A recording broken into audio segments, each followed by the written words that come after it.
back a year ago.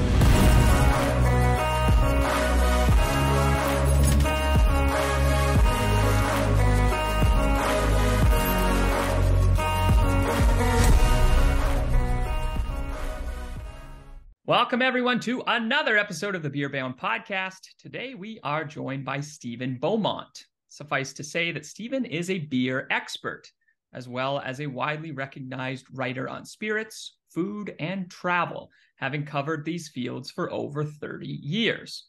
He is the author or co-author of 14 books about beer, including The Beer and Food Companion, and 3 editions each of the Pocket Beer Book, and the international bestseller, The World Atlas of Beer, as well as a contributor to many others. Through his 33 years of covering the global beer scene, Stephen has written literally hundreds of articles and columns for publications such as Esquire, The Globe and Mail, and Whisky Advocate.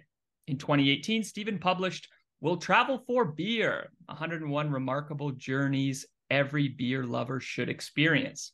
This enchanting text showcases a wide array of tales, including the walkable breweries of Ashville, North Carolina, to the Ølfestival in Copenhagen, Oktoberfest in Brazil, and the breweries of Beijing. One can discover 101 traditional, quirky, absurd, must-visit beer destinations across the globe in this exciting book. Holy cow. We're excited to speak to Stephen to learn more about his exciting career and passion towards beer. Stephen, without further ado, how are you doing? Welcome to the Beer Bound Podcast. Well, thanks for inviting me on. I'm doing very well, thanks. Thank you very much for being here. We're excited to pick your brain a little bit on your expertise, some of your travel experiences, as Garrett and I like to do as well. We like to delve into our passions of beer during some travel excursions. We haven't been that far, but not together anyways, but obviously when we're abroad, we like to sample the delicacies of the beer variety wherever we are. So we're excited to learn a little bit more about your travels. But take us back a little bit. How did it all begin, the love affair that is Stephen Beaumont and the beer? Well, the short version of it is in university, I studied political science. And as I like to say, you do 3 things in political science. You write a lot, you talk a lot, and you drink a lot. So that kind of set me up for my career. The slightly less flippant version is that I've really enjoyed good beer my whole life.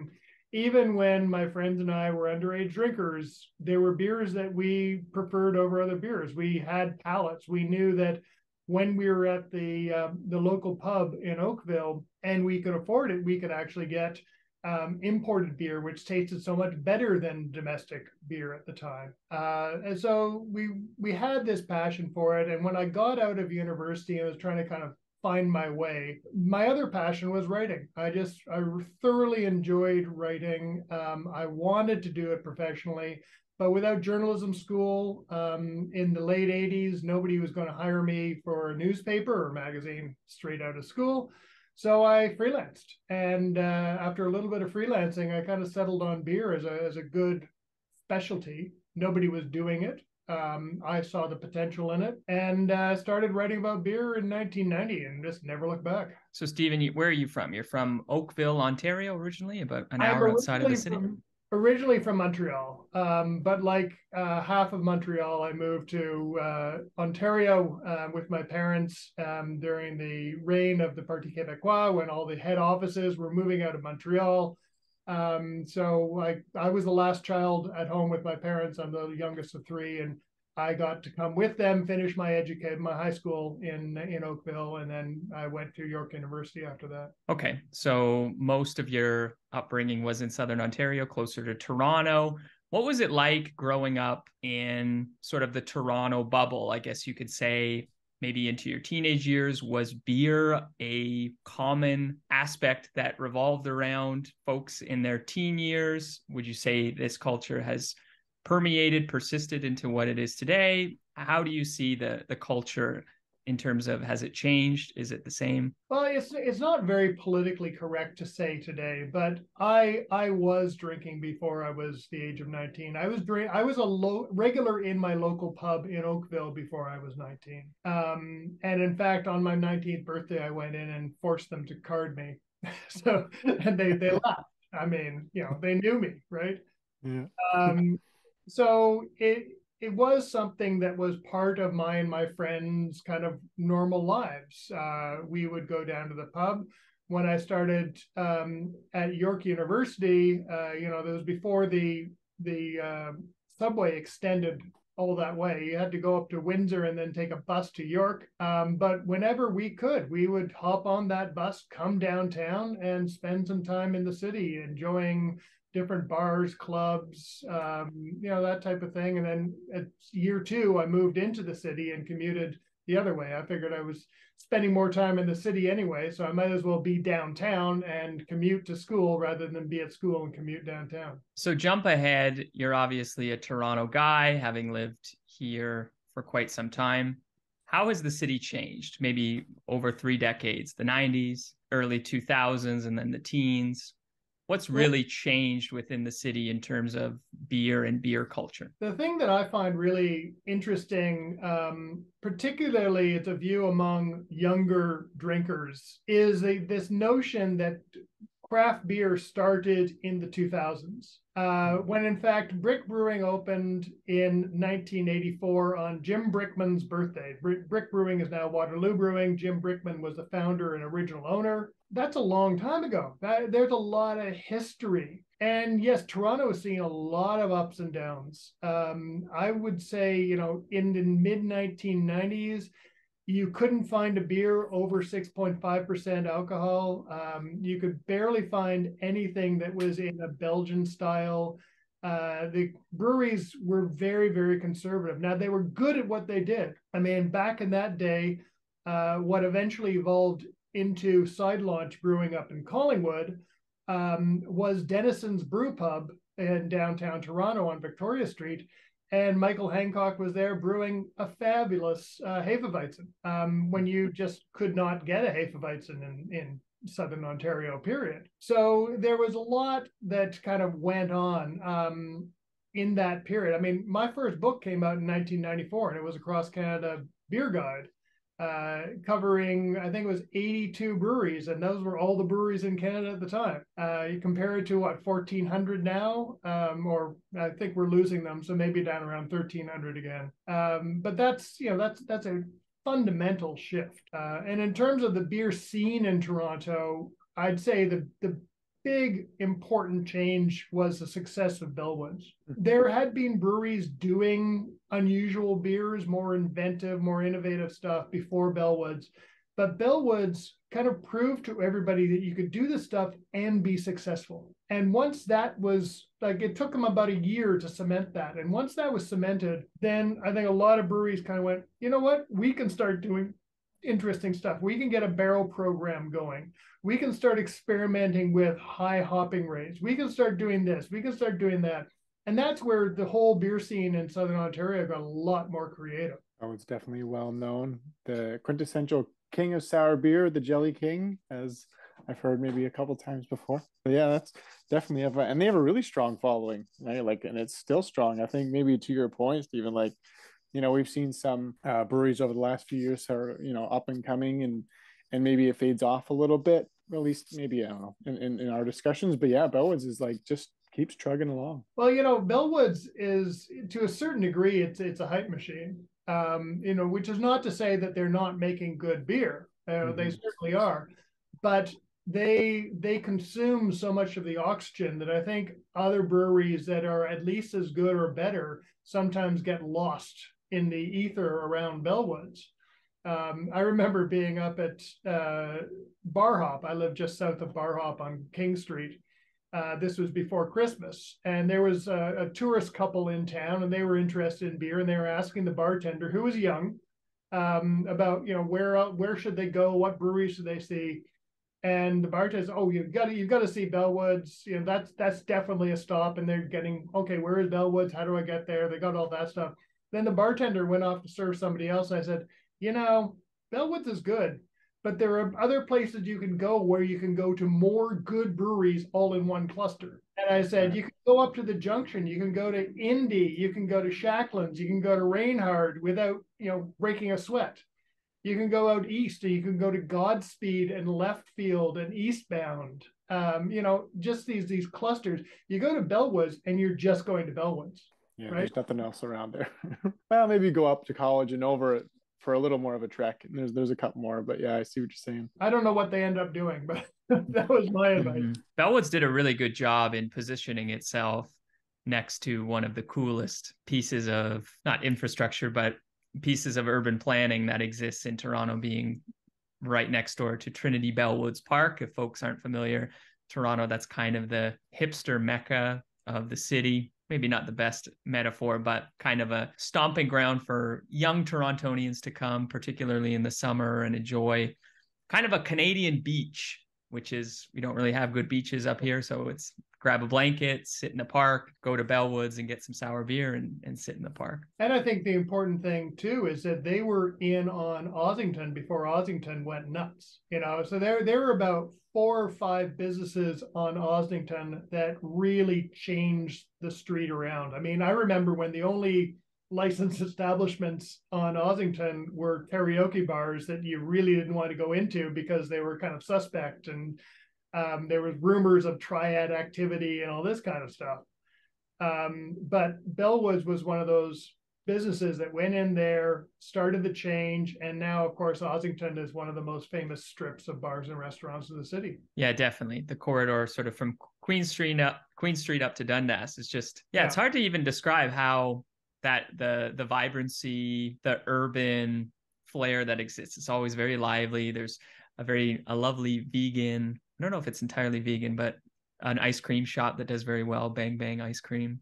I'm vegan, so I get the vegan type, but it's great. That whole area, I guess, would you say that Bellwoods sort of birthed the creation of the Ossington Strip, or maybe vice versa, or kind of both together? It wasn't Bellwoods alone, but Bellwoods was certainly instrumental in moving that along. There were some restaurants that were involved in that as well that are still kicking around there. But Bellwoods was one of those anchor businesses that really helped the whole strip turn around. So, Steve, in 1994, you traveled all across the country, and you said there were about 82 breweries? Yeah. So was there a brewery in every province and territory? No, not territories. There was only one territory brewery, and that was one of the only breweries I actually didn't visit. They sent me down samples of their beer, so I was able to taste it, but it was the Arctic Brewing Company in Yellowknife, which I didn't visit Yellowknife till many years later, and unfortunately Arctic Brewing was long gone by then. I visited Newfoundland, all the Atlantic provinces, went straight across the prairies, all over the place. It was a lot of travel in a 3-month period because I did all of this in 3 months. Just kind of getting it all done. And this is a big country. Yeah, no kidding. Not small. So have you done any trip like that more recently, or that was sort of the big one that you've done in your life? I did that book again in 2000. So in 2000, there were significantly more breweries, and I didn't visit all of them. I made a good effort to get to as many of them as I could. There were some that I couldn't get beer from them. I couldn't get to them. But I did write the book a second time, and there have been musings about, doing it. Canada needs a beer guide. I don't think Canada needs a beer guide. There are too many damn breweries. I mean, I'm not doing it. I think Jordan St. John and Robin LeBlanc, they were kind of going at this first edition Ontario Craft Beer Guide, second edition, and then it's like, holy cow, how do we even contemplate doing a third edition? It was just too much for them. Right. Almost too hard to keep up in a sense. It seems like it changes so radically. It does. And when you're someone like me, I've not only got Canada, but I've got the world. A co-author of the World Atlas of Beer. We're about to start work on edition number 4 now, and that's you get very good at learning who's in the know and contacting them and letting them let you know what's important in their region, in their country, in their area. And I rely on this network of beer spies all around the world, and indeed for Canada, all across Canada. Now, I want to get to your more global context, but my last question pertaining to Canada, from the last time you did your travels in 2000 and in 1994, is there a particular area or a city, a region, a county, whatever, that really sticks out to you, that you see this as the most sophisticated beer culture that exists in the country, or maybe a couple to highlight? In the olden days, back in at 2000, without question, the number one beer scene in the country was Montreal. It was followed by Victoria, BC, but Montreal was definitely the one, because they had all these breweries clustered in downtown. You could walk around to them. You know, you had some outstanding anchor breweries like Judiciel. You had Cheval Blanc on Ontario Street, you know, La Mer à Boire, all of these that are easy to get to either on foot or on transit. And they really had a culture of beer there. I mean, you go back to Quebec. Quebec was way ahead of the rest of the country in terms of flavorful beer. You used to be able to get Chimay in Quebec before you could get it anywhere else in Canada. When La Chouffe was a young brewery, they were actually selling 1/3 of their entire production in Quebec. Wow. So it was really a healthy environment for that, because it was a really very gastronomic culture. Today, I'd say Montreal is still great, but Montreal is joined by Toronto. I think Toronto has a world-class beer scene. You know, the number of good breweries in this city that easily to get to by transit is mind-blowing. I don't think we get nearly the credit that we deserve as a beer city. Victoria is still as good as ever. In fact, maybe a little better. Always impressed when I go out to Victoria. The old pioneering anchors like Swans and Spinnakers, Phillips, and then some of the new guys who are out there really kicking it and doing some great stuff. Moon Underwater is one of them. Vancouver has come a long way. I don't think it's quite hit the level of quality as a beer destination that Toronto has. And up and comer, Calgary. You know, just before the pandemic, I was out in Calgary visiting brewery after brewery after brewery, and I was really impressed. And that had all developed in about 5 years. So there's good stuff all across the country now. Yeah, the dilemma really is what you mentioned, Stephen, that there's just too much land to traverse in order to get from brewery 1 all the way up to brewery 1300. That would take some time, wouldn't it? But not a terrible idea for an upcoming book, I must say, or an update to the edition of your first text. So the World Atlas of Beer, maybe your principal text, if I can call it that, really does a wonderful job in showcasing the array of beer styles and beer cultures that exist all across the globe. I liked the way you started your book, or not exactly started, but included a little bit of history of beer, where it comes from. Now, lots of folks, I've heard lots of different stories. It's a little bit hard to pin down beer's origin story, but can you tell us from your research, where does beer come from? Well, I mean, that's a changing point of history, because as every discovery is made, there's something new that comes out about the history of beer. When I started writing about beer, it was the Sumerians, and now that's turned out to be about 7,000 years too late, and they found existence of kind of what they would describe as a hybridized beer and wine, because it had fruit and grain, made in China back about 10,000 years ago. So if you're going to qualify that as maybe the origin story of beer, that would put it at 10,000 years. The common appreciation is that there's no beverage that is older, man-made beverage that's older, other than tea, and that's kind of the accepted wisdom today. And there's also no other man-made beverage that's more popular around the world than beer other than tea. Still holds true to today. Yeah. Can you equate beer to being maybe a type of tea in a way? Well, I mean, short of the fermentation, you're putting stuff into water and you're extracting things. I mean, that's pretty much every beverage that we make, right? You know. I know. I'm reaching here, Stephen. I'm reaching. For this book, Stephen, how much initial travel did you get to do in order to find out different beer varieties and beer styles and different histories pertaining to different regions of the world? Did you travel at all, or most of what you did was just research behind a computer screen? How did it work? The story of the World Atlas of Beer is really the story of me and Tim Webb. I've known Tim for probably about 25, 27 years now. I was at my home, and there was a pioneering beer bar, kind of the first specialist beer bar to come along after Say What, which is the grand old dam of Toronto beer bars. There was a place called Smokeless Joe's on John Street. I think it's a coffee shop now. It's tragic.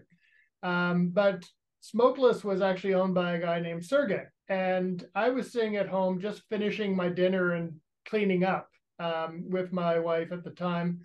And I got this phone call from Sergey who said, "Steve, you've got to come down here." And I said, "Why?" He said, "Well, Tim Webb's here." "Yeah, that's fine. I mean, I can beat Tim Webb some other time." And he said, "Nah, come on. He's on his own. You should come down, meet him." So Tim and I went down, and Tim and I got along like a house on fire. We became good friends. And then you fast forward to 2010. And Tim called me out of the blue. And he said, "Look, I've been offered the chance to do this World Atlas of Beer. I've told them I can't do it on my own. Would you be interested in co-authoring it?" And at the time, my agent was actually pitching me for a different book, which was almost, to my mind, almost as important a book. But when I heard about the World Atlas of Beer, and Tim and I made the connection that really this was the extension of Michael Jackson's World Guide to Beer. And Tim and I were both friends of Michael. And we thought, this is something that it's not just a good opportunity, but it's a chance to contribute to Michael's legacy and kind of uphold his standard.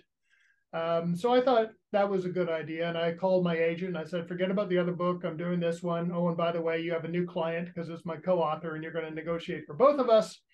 And we started work on the first World Atlas. And that has become an endless job because as soon as the Atlas gets published, you really start researching the next Atlas. And when there's not a pandemic grounding everybody in the world, I'm on the road 3 to 4 months total out of the year. So I do a lot of travel to places you'd expect. Prior to the pandemic, I'd been in Belgium at least once a year, every year since I think 1997, 96.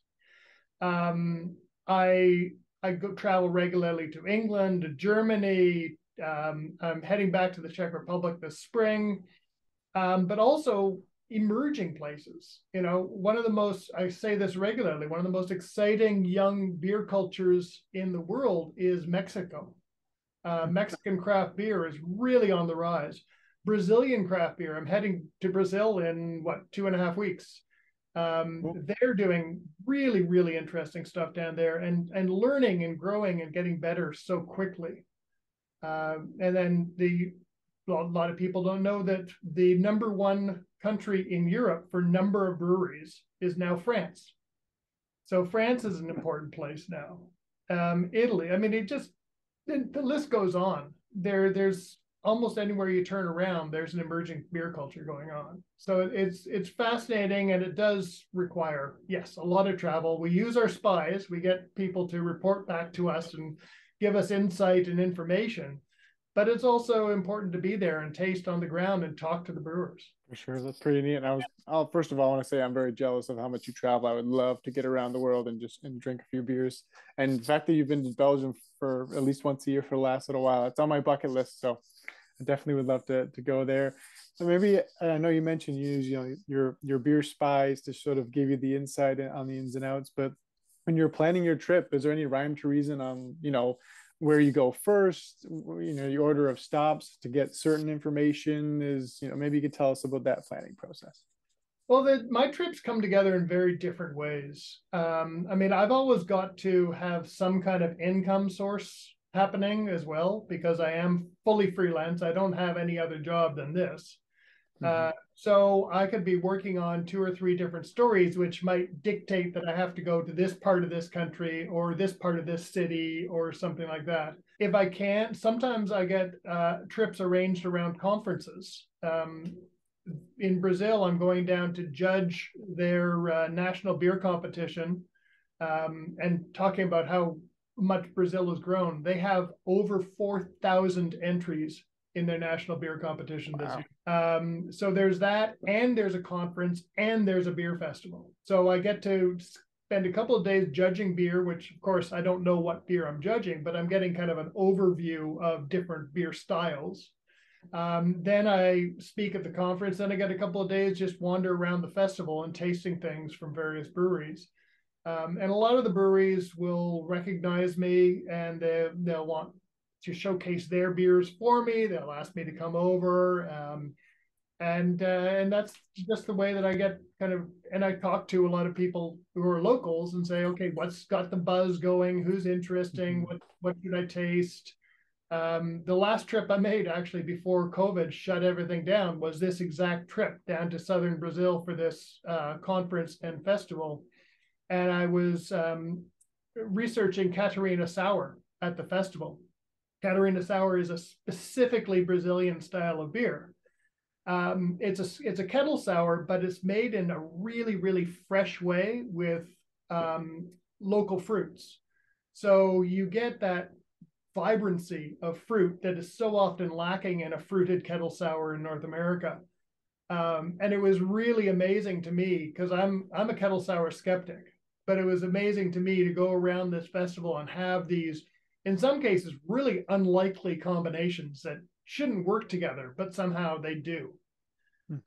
Or kettle sours made with Amazonian fruits I'd never heard of. It just fascinating flavor development. So that was literally the last thing I did before the world got shut down for 3 years. Cool. Actually, I'm gonna have to give that a look up. It's Catarina Sour. I don't think I've even heard of that. That's interesting. Is that from Santa Catarina? Is that? No, it's actually named after it's a long story, but it's basically named after the mother of the inventor of the style. I'm quite aware of Brazilian beer and Brazilian drinks in general, and there is definitely a pattern that you see with the amounts of local fruits that are used, as well as just a really higher level of sugar that goes in everything. Like, it's just like, if you ever have a Brazilian coffee, it's usually like a really strong black coffee with a ton of sugar in it, just because I think typical Brazilians are accustomed to just those wonderful fruits with higher levels of sugar. So Brazilian beers and drinks in general, they're just very sweet and fruity. I can't say I've really found that in Brazilian beer. No, really? Certainly no more so. I mean, I started going down to Brazil in, I think, 2012. Actually, no, it was 2011, because it was before the first World Atlas. And their beer culture was really, really young and small back then. But I found that there was a really great interest in doing things a Brazilian way. And that was with the Amazonian woods, with the Amazonian fruits. And the other thing that I've noticed, and I actually wrote about it in the 3rd edition of the World Atlas, I devoted a page to it. There's a Latin American approach to brewing that's different than other places in the world. When a North American brewer uses a fruit in a beer, generally speaking, what they're doing is they're making a beer and flavoring it with fruit. Whereas the Latin American approach is much more culinary. They see the fruit as being as important as the barley, as the hops, as the water. Everything is considered as a whole. So they're not making a fruited beer style. They're making a beer style that is centered around this fruit. And that's where the Catarina Sour just becomes a little bit different than what would be a normal fruited sour up here. Well, Stephen, can I go back for a minute? You said maybe about 10 minutes ago, you mentioned the late, great Michael Jackson. And if anyone isn't familiar, Michael Jackson is one of the prominent Paramount beer authors and beer researchers and beer experts. of the 20th and the beginning of the 21st century. I think he passed away in 2008, I think. So you said he was a good friend of yours. Can you talk a little bit about him and your relationship with Michael? Well, Michael and I used to meet on the road. Like it was funny. We quite often we just pass in hotel lobbies and be able to exchange a few words. But I first contacted him when I wrote the Great Canadian Beer Guide. That would be this one over here. And if you can read that on the cover, that at the bottom, he gave me a pull quote for the cover of my book. And that was my first interaction with Michael. I cold called him, basically sent him a letter. And he was good enough to read the manuscript, give me a quote for the cover of it. And then we just remained friends after that. And I knew Michael his death was such a shock to the whole beer community around the world. There's a beer writer in the United States, Lou Bryson, who's been a friend of mine for a lot of years. And I think we spent about an hour on the phone just talking about Michael that day. It was really quite a shock to everybody. I remember that week I spent pretty much the whole week, all my assignments that I had got pushed to one side, and I spent the whole week writing about Michael, various tributes and obituaries and things like that. But yeah, he was a pioneer. I mean, people weren't writing critically about beer before Michael wrote critically about beer. And he gets some of his early works get criticized today because they're deemed to be not critical enough. They perpetuated some of what we now know to be mythology about beer, but they don't understand what it was like back then. He wrote books. He wrote a world beer book in 1977. There was, he's the man who created style guidelines. You've got to put that into context when you're talking about what he did in the present day. It was really so pioneering, and I don't think people get enough appreciation of that. Yeah, I think that's definitely putting it correctly. He really did sort of pioneer this concept of beer styles. Folks didn't really, I don't think really, they didn't really refer to beer in that way prior to Michael using those terminologies. It seems like, to me anyways. Would you say that, Stephen, Michael Jackson's books, his corpus of texts have affected your writing at all? If they inspired you? Do you find what you do to be perhaps different in a way? How has Michael Jackson's legacy attached itself to you? Well, when I started teaching myself about beer and how to taste, there was no Cicerone, there were no courses to become a beer writer. So I'm entirely self-taught, and I read Michael's books, and then I would go out and I would buy beers that Michael wrote about, and I'd taste them and I'd see what he said about them, and I'd compare them to my notes. And if we were saying the same thing, I'd try to figure out why I was saying the same thing. What am I getting? Or if I was saying something different, I'd have to justify that to myself and say, okay, I'm tasting this, he's tasting that. Taste is subjective, but let's try to get as objective about it as we possibly can. So yeah, he was my textbook for the 2 years before I wrote a word about beer. I basically studied Michael for a couple of years, wrote tasting notes for my own benefit, and just basically learned how to taste beer and everything else as it went along with it. I started writing about spirits about 5 years after I started writing about beer. And unfortunately, when you learn how to do proper tasting, your world gets a lot more expensive because crap food and drink don't cut it anymore. Because you're always thinking about what you're eating and drinking. And when you're doing that, you're not going to eat a McDonald's hamburger and be happy with it. It's just a little step up and can't step back. Absolutely. You obviously mentioned the excitement you have around Latin American beer and beer culture kind of growing and shifting in their own unique ways. This includes, you mentioned Mexico is an interesting country. You mentioned Brazil. What about other parts of the world that you touch upon in the Atlas that perhaps folks wouldn't be too privy to? they wouldn't think that this particular area or maybe this country really does have a vibrant and unique beer culture in some way. Can you tell us maybe one or two that maybe sticks out in your head right now? Well, I think, the average drinker in Ontario, because we don't see a lot of beers from Italy, they're still surprised that Italy is the vibrant beer culture that it is. There's some absolutely outstanding beer coming out of Italy. They finally settled on what is going to be their national beer style, which is the Italian grape ale. And that's beer that is influenced in some way by winemaking, whether it's putting the beer into an ex-wine barrel, aging the beer on wine lees, using juice. There's a lot of different ways you can do it, but it's basically wine influenced beers. And I get my back up when people talk about them as hybrid beers. They're not hybrids, they're still beers, but they're using all the tools that brewers have at their disposal.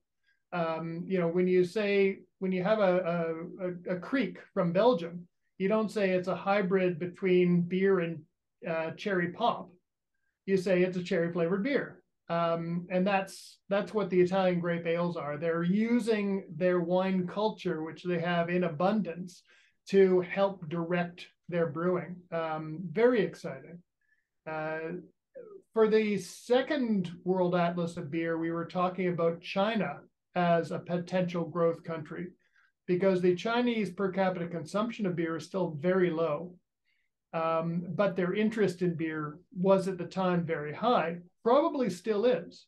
However, the government decided that they didn't really want craft beer culture exploding in China. So they passed various laws that govern volume production and basically hamper the ability of any small brewery to do anything beyond basically operating their own tap room. So that got nipped in the bud. There were existing breweries that were grandfathered in, but there's very little that's opened in China in the last 4 years. It's pretty much cut off at the knees. Japan went through 2 phases of craft beer development. They had a great growth and then a tremendous collapse. And now they're having a great growth again. So Japan is back on track. And again, one of the things that they're doing is they're using the sake culture that they have in Japan to influence their brewing. So you see sake rice showing up in beer. You see sake yeasts, sake barrels, some really interesting stuff happening in Japan in that regard. Australia, New Zealand. I was over in Australia again just before the pandemic hit. I was really impressed by what they're doing in low alcohol, because Australia has a very onerous taxation system that's based upon the alcohol content of the beer. So it's forced these brewers to get really creative at 3.5% alcohol beers. And they're making a lot of flavor out of very little alcohol. I was very much taken by that.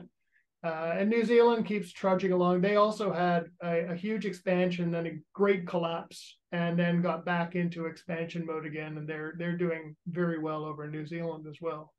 So there's this all parts of the world. There's almost anywhere you go. I hear really interesting reports coming out of Africa now. Of not just traditional beers, which still fascinate me because there's all sorts of traditional African beers that we don't know about, but also, again, using ingredients that they have at their disposal that we do not, to create new and interesting beers. There's still, the most developed market is South Africa, and it's still in its craft beer infancy, but there's potential there. There's some interesting stuff happening. Are you hitting any of those spots that you just mentioned on your travels this year? I'm still planning travels this year. Okay. It seems like everything just kind of reopened and my world's getting a little back to normal. Of course, I got to finance all of this. But as I said, I'm off to Brazil in a couple of weeks. I'm planning on hitting the Czech Republic later on this spring. And I certainly would love to get to South Africa at some point. I have a contact there who I've been talking to about trying to arrange that possibility. And as a Canadian, I'm in no great rush to go to China, unfortunately. There's your political reality meeting your reality, right? I thought it was interesting what you said about China, because I have spent a little bit of time in China, and it is a beer loving nation, to say the least. But it's interesting. I'm not too aware on craft beer in China, and I believe you in terms of the government sort of cracking down on this. I'd be interested to learn why that is, because beer is so ubiquitous. It's so associated with Chinese culture. Strange why smaller players, smaller entrepreneurial ventures wouldn't be of intrigue to the government of China. Well, I'd say the case would probably be the same as it is anywhere that laws are in place that restrict the development of small brewing operations, and that is to preserve the oligopoly of the large brewing companies.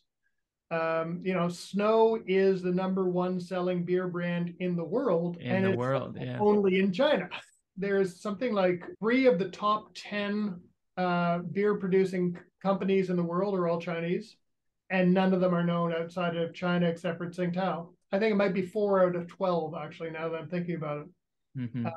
And there's a lot to protect in that. You have your proper channels that the farmers get paid from the breweries, and all the this is the way it works. Whereas the small breweries want to change things and make it different. Different, I don't think, plays very well in China. Well said. Very good. Well, Stephen, you also more recently wrote "We'll Travel for Beer: 101 Remarkable Journeys Every Beer Lover Should Experience." Why write this text when you've already written the World Atlas of Beer? What's different about these 2 particular books? Well, this is a funny book because I literally woke up one morning thinking about the title. I opened my eyes and I thought, "We'll Travel for Beer." That's a really good title. And I got an email to my publisher, and my publisher said, "Yeah, you're right. That is a really good title. What do we do with it?" So I came up with this idea of experiencing beer in a way that people don't generally think to experience beer. So yes, there are predictable destinations. I write about the Great American Beer Festival. I write about the Great British Beer Festival. I write about Oktoberfest in Munich. When possible, I write about them in a way that I think might surprise people, because I notice things about these big events that are different than what you just notice if you're going there as, hey, I want to go and drink beer. I try to place them into a different context. Great American Beer Festival, talking about the events that happen surrounding the GABF, which to me are always more interesting than the GABF itself. And then I threw in some unusual things people don't expect. The Oktoberfest in Brazil. I don't know how many people in the world have been to the 3 largest Oktoberfests in the world, but I have. Brazil and Blumenau, Munich, of course, and Kitchener-Waterloo here in Ontario. And just trying to get people to think about beer as it's not just what you drink, but it's where you drink it, how you drink it, with whom you drink it. It's about having an experience rather than having a beer. And this is, we have this beer culture of, logging all your entries on Untapped and ticking off this beer, that beer. Well, I had this, I got this whale, I got this beer. And that misses the point. The point is not about, I want to have this really rare beer. That could be fun. It could be obnoxious. It could be a terrible beer. But you're never going to think about it as a terrible beer because it's a rare, unusual beer that you had to fight to get a taste of. And you had your precious 2 ounces and you tried it. And now you move along to the next thing. That misses the point of beer. Beer is supposed to be about being social. There's a brewery here in Toronto, and I've been talking about them a lot lately because they continue to impress me. Godspeed Brewing out at Danforth and Coxwell. And, he's making a Czech style lager. He had Pilsner Urquell build 40 hectoliter wooden tons for him so that he could ferment and condition his beer in these massive wooden vessels. He had them shipped over. He had them installed in his brewery. And I was there for the first day he released the beer. And it does taste different than the beer that's the exact same recipe, but fermented and conditioned in stainless. I tasted them side by side. But that is a beer for drinking. That's not a beer for having. Luke he won't sell you a sampler. If you want a sample, order a beer. That's a sample. And that's the way that beer is meant to be drank. And that, they create a social environment there that I think befits the consumption of that kind of beer. Agreed. We've spent some time at Godspeed. Actually, we used to be on one of our tours, and was very thankful. I got to sit down and chat with Luke for about 20-30 minutes one time, and just went over his philosophy on beer, and I think it resonates perfectly with what you're saying, Stephen. About being social, brewing something you like, something you enjoy, you're proud of. Yeah, actually, we haven't been in a while. I'd love to go back to Godspeed. We haven't been there in some time. Definitely get a try out. So I see all their posts on the new beers. They all the Czech style lagers that they're doing. It looks like really good stuff. We gotta go back. Yeah, you've got to have the wood barrel aged Sklepnik. It's a lovely beer. Yeah, I think too what Godspeed does quite well, similar to you, Stephen, is combining wonderful experiences and also different experimentations from international destinations. Obviously, Godspeed specializes in Czech style beer, but also with a little bit of like a Japanese flair to the cuisine and the food. It's quite an interesting little. And smoked beers, which you really can't find. I haven't found a smoked beer anywhere else in Southern Ontario, or haven't heard of one anyways. So Amsterdam makes a very nice Rauch beer. Oh yeah. You can always get Schlenkerla at the LCBO. It's around. It doesn't do massive volumes, but it's always around. Can you touch on maybe from Will Travel for Beer, 101 Remarkable Journeys Every Beer Lover Should Experience? Can you maybe identify one in particular?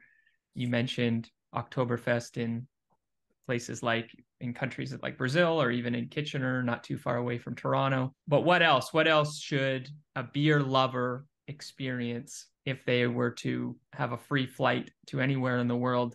Where should they go? What should they do? I think if you're a beer lover and you want to have some kind of experience that's completely unlike your own, I still think you have to go to Belgium. Belgium, I was back there in November, first time since the start of the pandemic, and spent a week traveling around. It's still the most fascinating place. The way that they approach beer style is unique in the world because they don't really talk much about beer style. There are a few that get referenced, triple, double, the typical Abbey styles, the wheat beer, the Belgian style wheat beer. But most of the time when Belgian brewers are talking about beer style, they're just talking about the way it tastes. They're not talking about, I was trying to do this, or I was trying to do that, or I was aiming for this. They're just brewing. And it comes through in the beer. It comes through in the places that you drink the beer. Belgian cafes are always spectacularly wonderful places. They have such a beer culture dripping from them. One of my favorite bars in the world is in Antwerp. It's called the Oud Arsenal, and it's a great place. It's just a locals bar with some very good beer, and it's a terrific place to hang out. And Belgium continues to offer unusual experiences. I don't think there's been a time I've been over there that I haven't had something new and weird and wonderful thrust upon me by that country. It's just a fascinating place. Making me want to go even more, Stephen. And you can get from the top to bottom of it by train in about 4 hours. Different areas of Belgium, whether you're in Flanders or in, oh my goodness, Wallonia, exactly. Yeah, the beer styles do change in these particular areas, as well as if you're in Bruges or Antwerp or Ghent or Brussels. It's very eclectic, very different. Absolutely. Well, Stephen, you mentioned beer. A lot of the benevolence of beer pertains to the experience that one can have whilst consuming it. Experience, I think, is a wonderful association with beer in any realm, but can you narrow that down a little bit? Is there such thing as a good beer? Is there such thing as a bad beer? And what differentiates these two concepts? Well, when I was writing in the 90s, there was a writer who was fond of saying there's no such thing as a bad beer. It's just that some beer is better than others. And having been fresh off of traveling the country and tasting beer at almost every brewery in Canada, I was ready to say, no, there's definitely such a thing as bad beer. There's no question about that. And there is still such a thing as bad beer. You get not just subjectively bad, but objectively bad. I can pour off a litany of chemical beer faults, from DMS to diacetyl to, on and on and on. And these are things that happen during the brewing fermentation process. Occasionally, they develop in the draft lines at bars. And that is what makes beer objectively bad. You may actually enjoy a beer that has a whole bunch of diacetyl in it. Diacetyl comes out tasting like butterscotch sometimes. So a lot of people like that flavor. And they'll say, oh, it's a butterbeer. Red Hook, one of the pioneering breweries in Seattle, made a very, very good run of about 30 years producing diacetyl-laden British-style beers. People liked it. But from an objective brewing standpoint, that is bad beer. Now, if you turn that on its head and you say, well, what makes a beer good?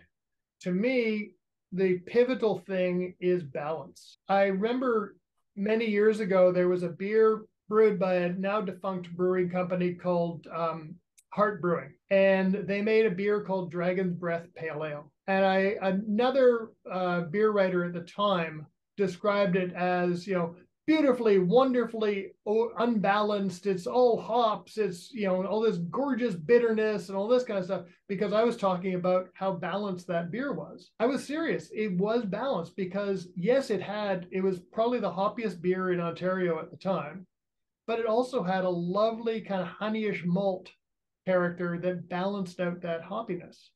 I don't want something to just attack the back of my throat. I want something that's going to give me, if it's going to give me a lot of hops, give me a lot of malt to go along with it. One of the most famous hoppy beers in the United States is Pliny the Elder from Russian River Brewing Company. Mm-hmm. Yeah, I don't know what the IBU is. Let's pick a random number and say it's 85 IBU, because IBU after 100 becomes pretty much fantasy. But you don't taste Pliny and go, wow, this is really hoppy. You taste Pliny and go, this tastes amazing. Because Vinny Chirluso, who's the brewer and brewery co-owner, he puts in enough malt, enough character, enough alcohol to support all of that hoppiness. And so it doesn't hit you in the face. It's just such a lovely balanced beer that happens to have a lot of hops in it and also has a lot of malt. That's the key to a really, really great beer, is just that all the elements are in harmony. It doesn't mean that there are no high notes in hops or no high notes in yeast character, and that you can have all of that. But you got to have that harmony of all the ingredients, because if you forget about one, then you're just tasting the others. And that's not that's like a stew that only tastes like salt. You don't want that. Is there maybe Steven? one off the top of your head? Just because we share a similar location, which I feel like the last few of our guests are actually kind of far away. So anything balanced and nice you've tasted lately? Well, I just talked about it, the Slepnik over at Godspeed. Right. But let me see, what have lately I've been drinking a lot of beers lately, over the last few months, because I was the head judge for the Canada Beer Cup last October. And we had a lot of leftover beer, and a lot of it made its way to my office, where I was able to taste and make notes on beers that I never would encounter otherwise. So I've actually haven't drank a whole lot of Ontario beer for the last little while. But I will say, unfortunately, I'm gonna identify lagers, and people are saying, oh, lagers are too hip and trendy now. I don't think lagers can ever be hip or trendy enough. But I would definitely give a shout out to Steam Whistle. They've got their Pilsner, which I generally define more as a Helles than a Pilsner, but they've got it really dialed in there. Erica, the brewer, she's made some tweaks, she's made some changes, and it still tastes like Steam Whistle Pilsner. She hasn't changed the basic flavor of it, but she's just managed to nail down some of the nuances of that beer. And in Toronto, because it's Steam Whistle, it often gets forgotten about. But it is a very, very lovely beer. And I think, that's one that I've had recently that I thought, hey, this has really hit its stride really, really nicely. Now you put me on the spot. I'm trying to think about beers. You know who's opened up in Toronto? I don't know if you've heard about this. Old Flame Brewing has opened up a tap room and brewery in the Distillery District. And they're from out east, east of Toronto. I forget what suburb it is, but somewhere out east of here. And the beers that I've had from their original brewery have all been bottom fermented and tremendous, like really good stuff. So I'm quite excited about getting out to the distillery and trying some of the beers from Old Flame. Well, Stephen, we're coming up on the hour mark of our episode, so we want to be respectful of your time, of course. I'm leaning towards a final question that Garrett and I get asked sometimes, and I would love your expert opinion on this. What's the difference, Stephen, between Canadian beer and American beer? Nothing. Absolutely nothing. Easy enough answer. In the 1990s, you could say there was something different. And that was applied to the major breweries. And the biggest difference was that the American breweries favored rice as their adjunct of choice, and Canadian breweries favored corn. And Canadian breweries generally would have a little more malt character than American breweries. So that's why you had that old mythology that Canadian beer was so much stronger than American beer. American beer counted their alcohol content by weight at the time, and Canada did it by volume. So you'd see an American beer 4% alcohol, and you go, that's a light beer. Well, 4% alcohol is actually equal to 5% alcohol by volume. So they were more or less within a few percentage points of each other in terms of their alcohol content. But because Canadian mass-produced beers had a little more weight to them, they were often perceived as being stronger and bolder, and to a lot of people better. But now you've got, 9,000 breweries in the United States, 1,400 in Canada. There's no line to be drawn. I think there are certainly some national trends. The Americans have their own beer style. They talk about American style pale ale, American style IPA, and now New England style IPA is a subgenre. But actually in the last Canada Beer Cup, I included a category called Canadian style beer, and any brewery that entered that had to write a little paragraph or two about why their beer was Canadian style. Oh, interesting. Actually, that leads me back to a Toronto brewery that I think is doing some really good stuff, and unusually doing it in Belgian styles mostly, which is Shacklin's Brewing, doing some really, really nice stuff. And they actually won that Canadian style beer category with a beer called Sugar Shack. And I think I still have a can in the beer fridge over there, but might just have that after this. Does that have maple syrup in it? He actually, instead of water, he used maple sap, brewed with maple sap. And then there was maple wood spirals used in conditioning. And there was some maple syrup added, I think, during fermentation as well. So it was a very, very maple beer, but it came out really nicely. He did a terrific job on it. Stephen Beaumont, author of the Pocket Beer Book, the World Atlas of Beer, Will Travel for Beer, 101 Remarkable Journeys Every Beer Lover Should Experience, and many, many other texts and articles. Stephen, if someone wants to find out more about your works and maybe to purchase them, where should they go? Well, anything that's still available is available on Amazon. So, that's one place to go. I would encourage you to go to your local independent bookstore and ask for my books. They can order them in. So I still have distribution for many of my books in Canada. So I like to support local businesses as much as I can. So I'd encourage people to do that. You can check out my website, which is beaumontdrinks.com. Is tremendously out of date, and the contact information no longer works. That's a project I've got on the docket to take care of. You also, Beaumont Drinks is my Twitter handle, my Instagram handle, and you can find me on Facebook as Stephen Beaumont. So you can find me on all those social medias. I'm on LinkedIn as well, and you know, and stuff. You're not Awesome. not a hard man to find. No. Well, Stephen, thank you so much for your time. I know Garrett and I are more enlightened now in our journey to learn as much as we can about beer and its association with cultures and history and everything in its entirety. So, Stephen, we appreciate your time, and hopefully we can connect again in the near future and maybe have another conversation. It was a pleasure. And yeah, let me know if you'd like to chat again some other time. Be happy to do so. Thank you, Stephen. All right. Cheers. Cheers. Be sure to subscribe to stay up to date on all our interviews and beer-related content. Remember, craft beer is here.